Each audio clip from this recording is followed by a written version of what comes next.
Good afternoon and welcome. अपना question है collective bargaining. सो ये भी मोस्ट इम्पॉर्टेंट क्वेश्चन है, ये भी बहुत बार पेपर में पूछा जाता है। सो इसीलिए इसको अपन स्टार मार्क भी करें तो भी कुछ वांदा नहीं, क्योंकि बहुत बार आता है पेपर में। सबसे पहले introduction. Collective bargaining is the heart of industrial democracy. It is a process of negotiation between an employer or a group of employers and a group of workers usually represented by trade union to determine the terms and conditions of employment. मतलब collective bargaining एक प्रकार का दिल कह सकते हैं अपन industrial democracy का। Then ये एक ऐसी प्रोसेस है जिसके अंदर निगोशिएशन होता, दो पार्टीज रहते, एक एम्प्लॉयर या फिर ग्रुप ऑफ एम्प्लॉयर्स रह सकता और वर्कर्स मतलब ग्रुप ऑफ वर्कर्स रहते, और यूजुअली वो रिप्रेजेंटेड बाय ट्रेड यूनियंस रहते।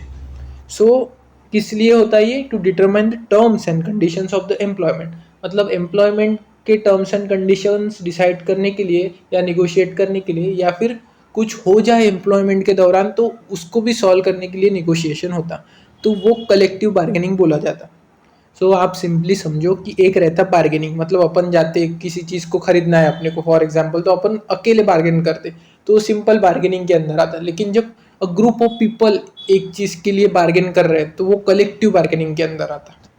इन 2026 the process is governed by the Industrial Relation Code 2020, which replaced the Industrial Dispute Act 1947 and the Trade Union Act 1926. सो अभी 2026 में इंडस्ट्रियल रिलेशंस कोड 2020 आ गया है, उसने industrial dispute act and trade union act को replace करा मतलब उसके अंदर ही है वो, लेकिन अभी ये चलेगा industrial relations code 2020।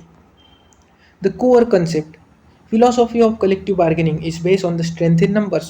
While an individual worker has a weak bargaining power against a large company, a united group can negotiate for।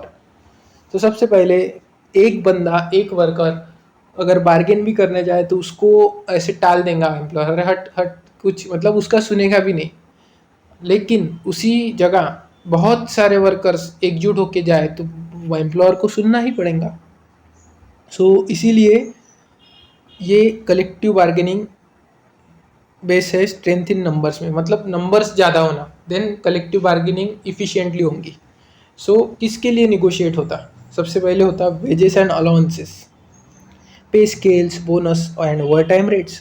मतलब उनके जो पगार है, अगर बोनस है या फिर ओवर टाइम रेट्स है, डिस्कस करने के लिए हो सकता। Then working condition, hours of work, shift and leave policies, उसके लिए कलेक्टिव बार्गेनिंग कर सकते। Health and safety, protective gear, sanitation and medical benefits के लिए हो सकता।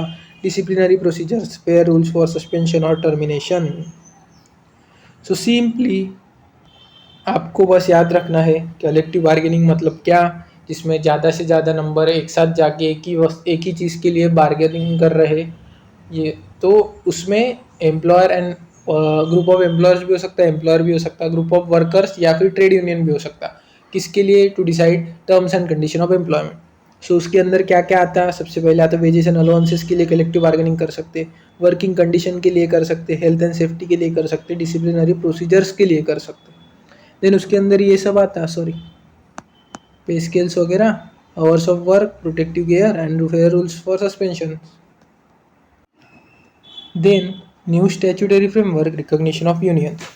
Before the 2020 reforms, the employers in many states were not legally forced to recognize a union for bargaining. मतलब जो 2020 से पहले एम्प्लॉयर्स बहुत सारे स्टेट में उन पे लीगल प्रेशर नहीं था कि उनको सभी यूनियंस को रिकॉग्नाइज करना पड़ेगा कलेक्टिव बार्गेनिंग के लिए। वो चुनिंदा यूनियंस को रिकॉग्नाइज करते थे जो उनका सुनते थे। बट जब अभी ये इंडस्ट्रियल कौन सा नाम था उसका, इंडस्ट्रियल रिलेशंस कोड आया 2020 का, recognition is now a statutory right, मतलब रिकॉग्निशन ये अभी स्टैट्यूटरी राइट बन गया। The law creates two types of bargaining bodies. सबसे पहले no negotiating union and negotiating council. If a factory has multiple unions, the one with 51% or more of the workers as members is recognized as sole negotiating union. अपन ने पीछे भी देखा है, हाँ? आप पीछे की वीडियोस देख सकते। They have the exclusive right to talk to the employer on behalf of everyone. मतलब सोल निगोशिएटिंग यूनियन मतलब अगर 10 यूनियन है उसमें 51% से ज़्यादा जिसके पास मेंबरशिप है सिर्फ वही सोल निगोशिएटिंग यूनियन होंगी। भले ही वो एक के पास हो, दो के पास हो या पाँच के पास हो, वो पाँचों के पाँच भी सोल निगोशिएटिंग यूनियन रह सकती है अगर उनके पास 51% या उससे ज़्यादा की मेंबरशिप है वर्कर्स की। बाकी के लोग रिकॉग्नाइज नहीं रहेंगे, मतलब एम्प्लॉयर पे ये कंपल्शन नहीं रहेगा कि उनसे भी बात करे, वो सिर्फ रिकॉग्नाइज या सोल निगोशिएटिंग यूनियन वालों से ही बात करेगा। Negotiating council. If no single union has 51% membership, the employer must form a negotiating council. मतलब अगर किसी भी 10 में से एक के भी पास 51% मेंबरशिप ना हो तो एम्प्लॉयर एक निगोशिएटिंग काउंसिल बनाए। उस काउंसिल के अंदर अगर 10 हो तो 10 उनके रिप्रेजेंटेटिव ले, and all registered have at least 20% ऑफ, हाँ 10 में से 10 नहीं, जिनके पास at least 20% of worker as members हो उनके रिप्रेजेंटेटिव को उसके अंदर ले, निगोशिएटिंग काउंसिल के अंदर। देन वो कलेक्टिव बार्गेनिंग करेंगे। The process of collective bargaining. Collective bargaining is typically a 4-stage process. सबसे पहले होता है preparation. The union gathers data on inflation, industry standards and worker grievances to draft a charter of demands.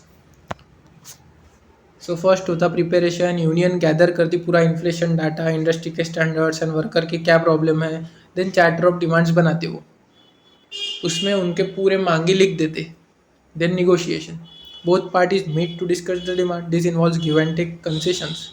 मतलब negotiation में फिर बैठते दोनों, employer बैठता, ट्रेड यूनियन के रिप्रेजेंटेटिव बैठते। फिर वो कैसा होता है कि मतलब एम्प्लॉयर बोलता है 100, वो बोलते नहीं 200, मतलब फॉर एग्जांपल एक कंडीशन लेते कि कलेक्टिव बार्गेनिंग हो रही और वो इसलिए हो रही कि पगार बढ़ाई जाए, तो वो लोग बोल रहे हैं कि 200 रुपये बढ़ाओ, एम्प्लॉयर बोल रहा है 100 रुपये बढ़ाऊँगा, तो फिर ये बोलते जाने दो 190 रुपये बढ़ाओ, एम्प्लॉयर बोलता है 110 बढ़ाऊँगा, ये 180, 120, फिर 150 पे फाइनल हो जाता वो। तो इस प्रकार से थोड़ा negotiation give and take principle उधर अप्लाई होता, मतलब थोड़ा आप भी ढीला करो, थोड़ा मैं भी ढीला करता, ऐसा। सेटलमेंट।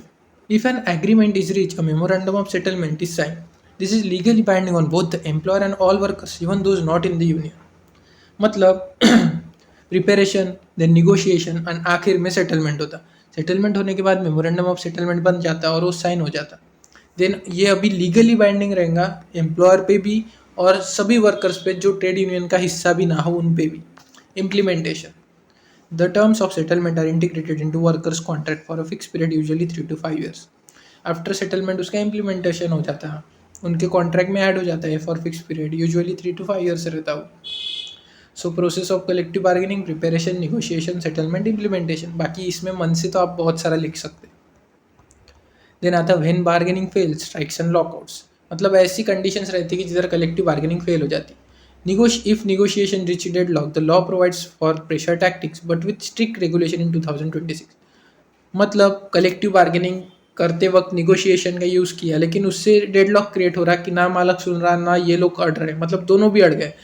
तो उस कंडीशन में इनको एक पावर रहती प्रेशर टैक्टिक की, मतलब प्रेशर डाल दो भाई एम्प्लॉयर पे कि वो उसको मानना ही पड़ा आपके मांगे। सो उनके उसके अंदर क्या क्या आता, सबसे पहले आता 14 days notice. No worker can go on strike and no employer can declare a lockout without giving at least 14 days notice. This applies to all industries not just public utilities. मतलब मालक भी फैक्ट्री बंद करके ना ही जा सकता 14 दिन की नोटिस दिया सिवा, या वर्कर्स भी स्ट्राइक पे नहीं जा सकते, उनको 14 days दोनों को मैंडेटरी नोटिस देनी पड़ेंगी। अब ये 2026 के एक्ट की वजह से हुआ। And conciliation, once strike notice is given the government conciliation officer must intervene to try and meditate a solution. एक बार दोनों में से किसी ने भी 14 days की नोटिस दे दी, देन गवर्नमेंट ट्राई करती है उनका कंसिलिएशन ऑफिसर भेज के इन दोनों के बीच में सुलह करवाने की। Then prohibition, strikes are illegal while conciliation or tribunal proceedings are ongoing and for 60 days after they conclude। मतलब स्ट्राइक्स इलीगल बन जाते जब कंसिलिएशन और tribunal proceedings are ongoing for 60 days after they conclude.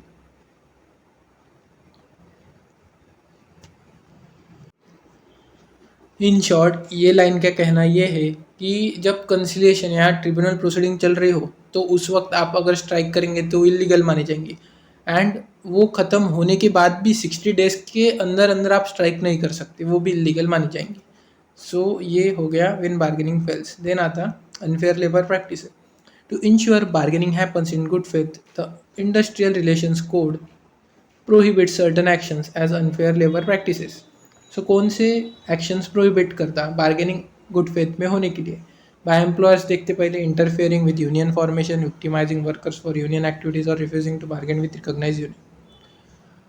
Okay, so अगर employer union बनाने में interfere कर रहा कि भाई उसको मत ले, इसको ले, मैं बोल रहा ना इसको ले तेरी यूनियन में, ऐसा नहीं कर सकता। विक्टिमाइजिंग वर्कर्स फॉर यूनियन एक्टिविटीज़, मतलब को यूनियन कुछ कर रही है इनके विरोध में, तो ये वर्कर्स को मतलब धमकी देंगे कि भाई सुन तू, अगर इन्होंने कुछ करा तो तेरी जॉब जाएंगी, हाँ ऐसा नहीं कर सकते वो। देन और refusing to bargain with recognize union, मतलब और यूनियन के पास 51% मेंबरशिप भी है, वो रिकॉग्नाइज भी है, लेकिन उनका वो मना कर रहे कि भाई मैं नहीं करूँगा बार्गेन, जाओ। तो वो भी अनफेयर लेबर प्रैक्टिस के अंदर आता है, और अभी ये प्रोहिबिट करता है industrial relation code 2020। Then unions के द्वारा coercing workers to join strike against their will, मतलब वर्कर्स की इच्छा नहीं है लेकिन तब भी भाई तेरे को तो ज्वाइन करना ही पड़ेगा, हम सब के लिए कर रहे हैं ना, तो तू तेरी इच्छा हो या ना हो तेरे को आना ही पड़ेगा स्ट्राइक के अंदर, ऐसा वो ज़बरदस्ती नहीं कर सकते। और इंगेजिंग इन अ घेराव फोर्सफुल कन्फाइनमेंट ऑफ मैनेजमेंट, बहुत सी बार क्या होता है कि भाई ठीक है तू नहीं आता ना स्ट्राइक में, तू काम करेंगा ना, रुक, तो वो क्या करते हो गेट पे सब ऐसे बैठ जाते या फिर गेट को ब्लॉक कर देते, जाके दिखा भी अंदर, करके दिखा काम, ऐसा भी नहीं करना, ये भी अनफेयर लेबर प्रैक्टिस इसके अंदर आता। सो ये था अपना कलेक्टिव बार्गेनिंग का पूरा। सो एक शॉर्ट में बता देता, कुछ नहीं, सबसे पहले ये डेफिनेशन लर्न कर लो, देन जो अभी इंडस्ट्रियल रिलेशन कोड उसका बारे में थोड़ा बहुत लिख दो, देन ये वेजेस एंड अलाउंसेस के लिए रहता है, working condition, health and safety, disciplinary procedures के लिए कलेक्टिव बार्गेनिंग करते हैं, ये लिखो। देन न्यू स्टैट्यूटरी, हाँ वो अभी देखा अपन ने, तो sole negotiating union and negotiating council. Then process क्या रहती है, प्रिपरेशन, निगोशिएशन, सेटलमेंट, इंप्लीमेंटेशन, वो लिखो। देन कब फेल हो जाती है, वो फेल होने के बाद क्या कर सकते हैं, 14 डेज नोटिस फॉर स्ट्राइक और लॉकआउट के लिए देनी पड़ती है। कंसिलिएशन कंसिलिएटर अपॉइंट करता है गवर्नमेंट। प्रोहिबिट रहता जब कंसिलिएशन चल रहा हो, या फिर 60 days after conciliation proceeding. Then unfair labour practice. Thanks for watching the video.